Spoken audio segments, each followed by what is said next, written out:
الصلاة الإبراهيمية. المكثر من الصلاة على النبي يغاث قلبه من بعد قحطه وجفافه. يقال أنهم من كثرة الصلاة على النبي صلى الله عليه وسلم تتحقق أمانيهم كأنها فلق الصبح.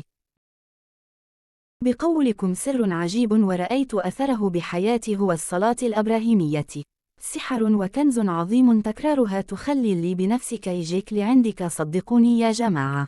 يا أخي أقسم بالله أختي التزمت الصلاة الإبراهيمية والصبه العاديه بنية الحمل في شهر تحقق حلمها. وهي لها أكثر من 4 سنوات ما خلت شيء. مصويته منفع. يعني إحنا بين يدينا كنز عظيم ليه ما نلتزم فيه وراح يتحقق كل شيء نتمناه. والله إني ما كذبت في حرف واحد لي أكثر من 4 سنين أدعي لي دعوة شبه مستحيله أدعي وأخيب فقدت الأمل حارفيا لكن المرة هذه جربت أستمر على الصلاة الإبراهيمية أقسم بمن أحل القاسام أنه من 3 يوم تحققت جلسة صارخ من الفرح اللهم لك الحمد جربها بيقين.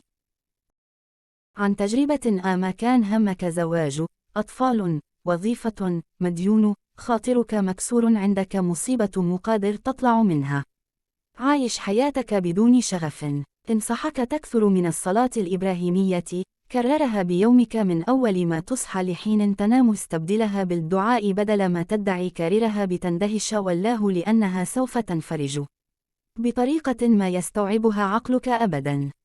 عن الصلاة الإبراهيمية. من أراد ذلك عليه لا يتوقف ولا يفتر لسانه عن الصلاة الإبراهيمية قاعدا أو جالسا في جميع وقته مع حضور القلب ولا ينشغل بالعدد وسوف يرى نتيجة ذلك.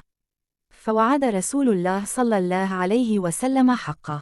تكفيا همك ويغفر الله لك ذنبك.